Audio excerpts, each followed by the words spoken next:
ขนาดนั้นหลวงปู่ขึ้นหน้าใสแท้โกนหัวเหม่งแล้วโอ้หัวอีบาเนี่ยงามขนาดเลยพอหลวงปู่หน้าใสนั่งทาเบิ่งนกเป็ดบ่ปู่หลวงปู่นั่งรอดูนกเป็ดน้ำนะพอนะถ้าเบิ่งนกเป็ดบ่อีพอเมื่ออีพอถ้าเบิ่งนกเป็ดอีพอถ้าเบิ่งนกเป็ดเลยนะนกเป็ดมันมา6 โมงคนเลยปู่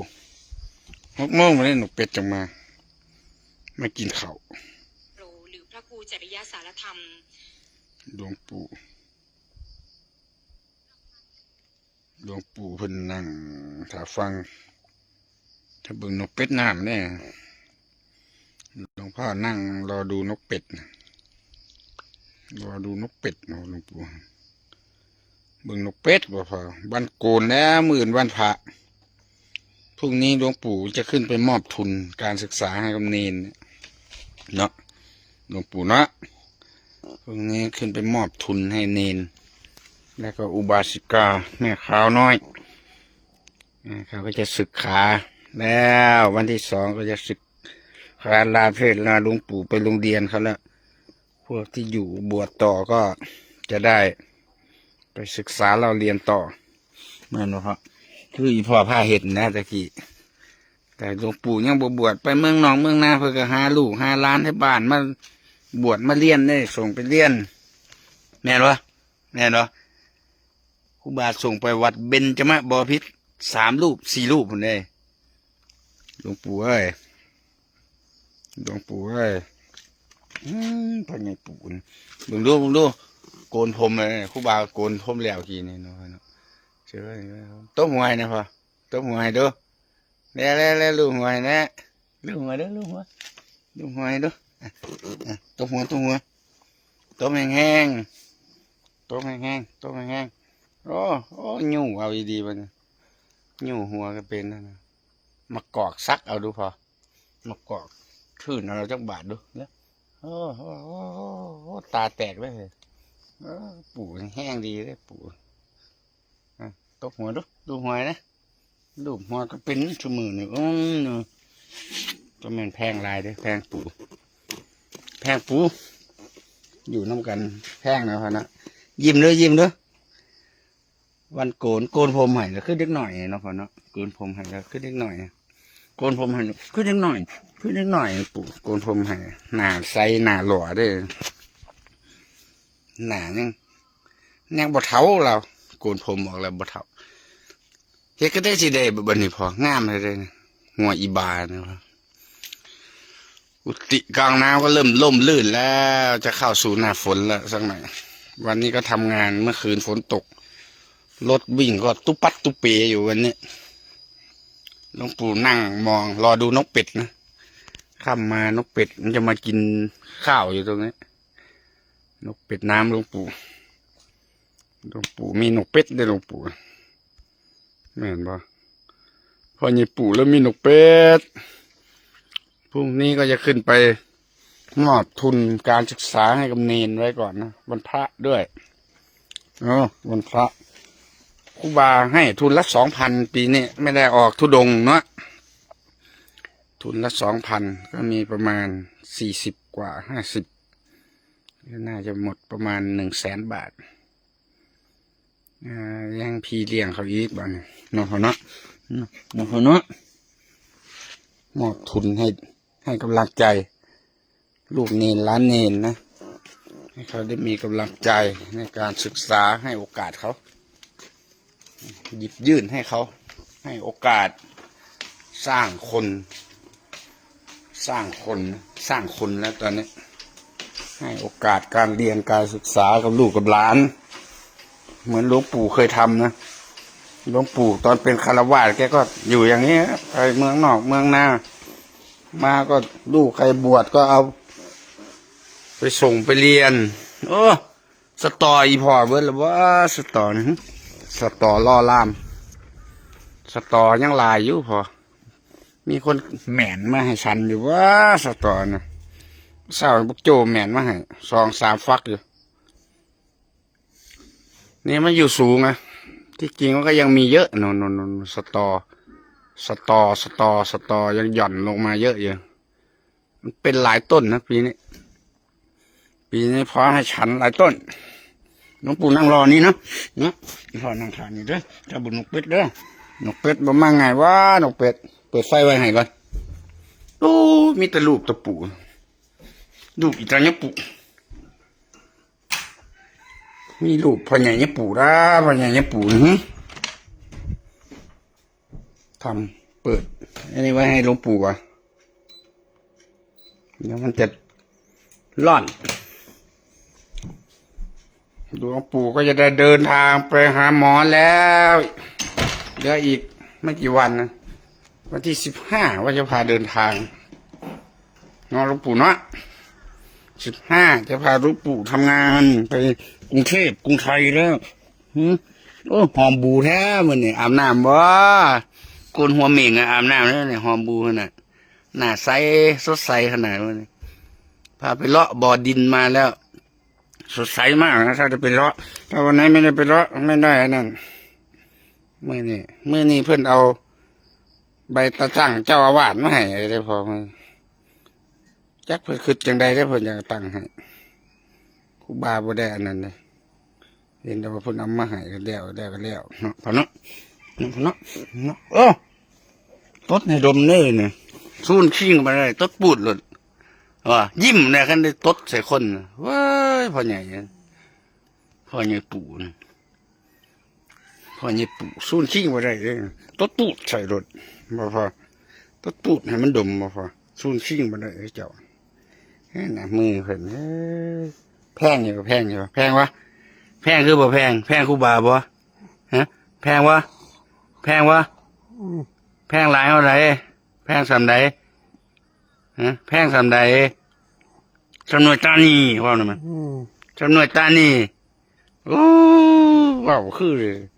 เขาว่าแพงหลายย่ำหายจะเฮาย่ำหายจะเฮาหายจะบึกเอ็กบ่พอบ่หายจะมันค่อยหายจะมันได้อีแม่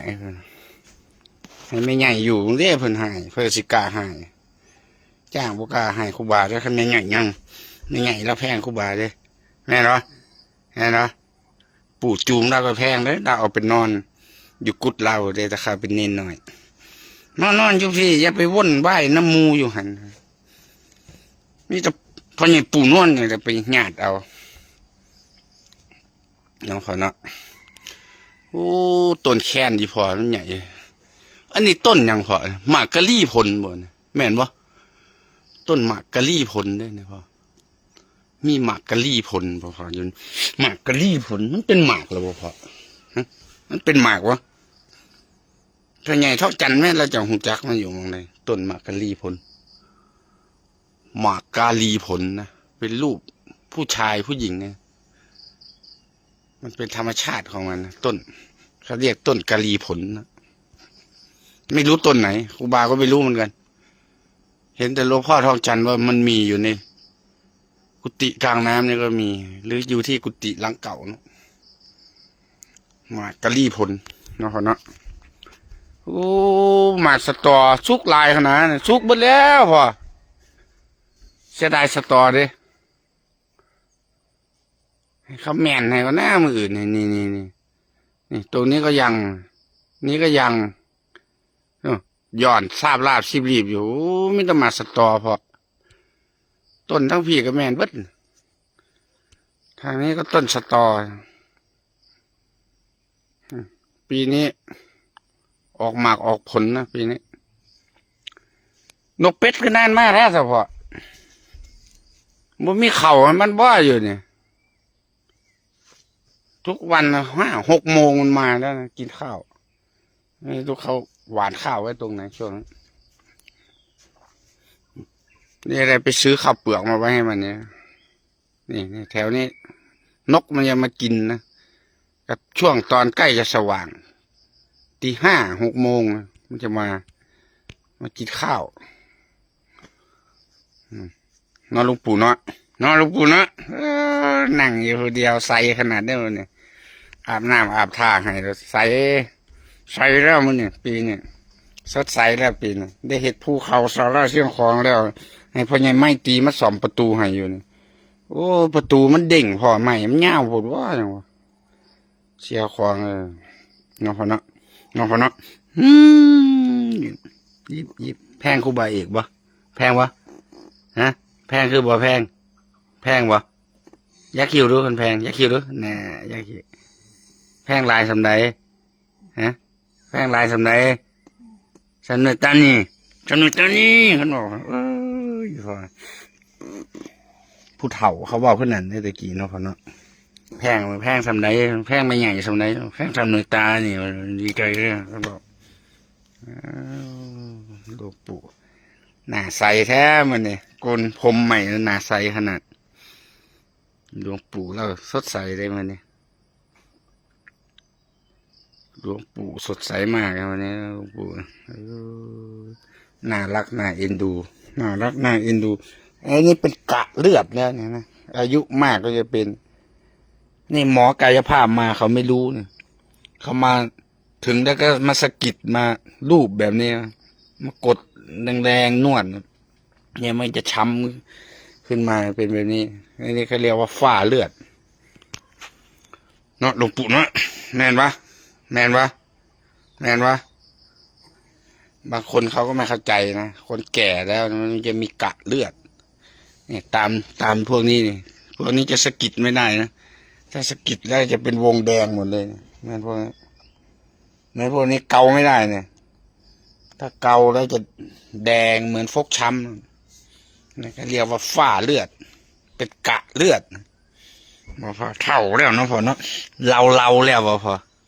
บ่เราเนาะทม77 ปี77 ปีเพิ่นรู้ยังอีกจะปี77 ปีบ่หลวงปู่วิสาขบูชานี่ก็ครบรอบเต็มเปี้ย77ผ่านวิสาขไปก็ก้าวเข้าปีที่78บ่พอบ่พอ27พ่อแพงไผเนี่ยปู่แพงไผเนี่ยปู่อยู่กับไผบอกก่อนอยู่กับไผฮะหลวงปู่อยู่กับไผอยู่กับลูกคืออยู่กับหลานฮะปู่อยู่กับลูกคืออยู่กับหลานลูกหลานท่านบอกว่าแพงหน้าใสขึ้นนี่ครูบาก็ดีใจน้ำยังเห็นปู่สดใสครูบาก็ดีใจเห็นปู่สดใสครูบาดีใจเลยเบิ่งดูเนี่ยเดี่ยวไปค่อยทางตัวนกเป็ดเพิ่นเลยเลี้ยวไปแต่ทางนกเป็ดเพิ่นเลยมันบ่มาดอกค่ำพุ่นแต่เว้นตกดินผมยังมากินค่ำเลยนกเป็ดนะครับเนาะมันนอนอยู่นองไต่มันเบิ่งรถแมคโครทำงานอยู่นกเป็ดเจ้านกเป็ดหลวงพ่อมันเฝ้ารถแมคโครให้หลวงปู่ให้แมคโครทำงานอยู่ข้างล่างนกเป็ดมันอยู่ที่หนองน้ำนู่นแม่นปะเข้าพักผ่อนไปยามเย็นวันนี้ก็วันโกนนี่ก็ขอหยุดการถ่ายทอดไว้แต่เพียงเท่านี้ก่อนเดี๋ยวพรุ่งนี้ก็จะได้ขึ้นศาลานะไปมอบทุนการศึกษาให้เนนวันที่2เนนเขาจะศึกแล้วนอนหลวงปู่นะสาธุเจริญพร